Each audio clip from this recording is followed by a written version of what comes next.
শেষে বাবা মায়ের পছন্দ করা পাত্রটির সঙ্গে আজ আমার বিয়ে। সেই ভোরবেলা উঠে দই চিড়ে খেয়ে সারাটা দিন উপোস করে আছি। আজকাল কেউ আবার উপোস টুপোস থাকে না, কিন্তু আমাদের মতো মধ্যবিত্ত ঘরে নিয়মটাই শেষ কথা।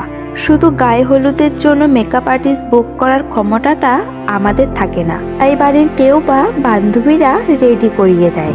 আমি অবশ্যই ইউটিউব দেখে একটু একটু সাজতে শিখেছি। বাড়িতে অবশ্যই আমি একাই, একটা ভাই দাদা বোন না থাকার দুর্ভোগটা আজকে খুব ফিল করছি।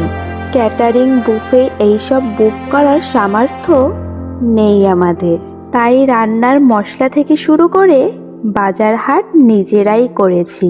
যতই হোক বাবা মাকে তো আর পর ভাবতে পারি না। দুটো পয়সা বাঁচলে তা তো আমার বাবা মায়েরই বাঁচবে। শুধু একটা দিনের জন্য কত মেয়ের বাবা সারা জীবনের জন্য অর্থ জমায়। তো মেয়ের বাবা মাকে ধার দেনা অবধি করতে হয়, যার সুদ চলে সারা জীবন ভোর। পরেও একরাশ চিন্তা নিয়ে মেয়েকে ঠেলে দিতে হয় এক অনিশ্চিত চিন্তা নিয়ে। আদেও কি মেয়ে সুখে থাকবে সেইখানে?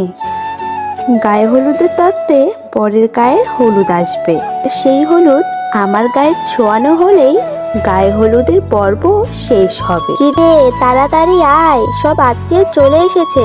আসুন দিদি আসুন। আজকালকার ম্যাক্সিমাম বিয়েতে দেখি কনে নাচ করছে। আমার মতো অনেকের দ্বারাই হয়তো তা সম্ভব না।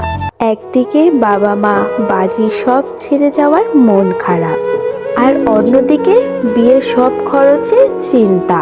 এই সব কিছু মুখের হাসিকে চোখের কান্নায় পরিণত করে দেয়। তাই আছে গয়নাতেই মেয়েদের সৌন্দর্য বৃদ্ধি পায়। দিদার বানানো এই হার আর বাবার বানানো এই কনকন পরে সাবেকিয়ানা গায়ে হলুদের এই সাজ সাজছি। কারোর ঘরের মেয়ে থেকে কারোর ঘরে বউ হয়ে যাব। চোখ ভর্তি স্বপ্ন আমার কি এইখানেই সব শেষ? জানি না মানুষটা কেমন হবে, জানি না আমার কি ভবিষ্যৎ। নিজেকে গুণবতী সংসারী প্রমাণ করা সব থেকে বড় পরীক্ষা আমার শুরু হতে চলেছে। সঙ্গে থেকো, সাহস জুটিও, আমিও ঠিক পারবো।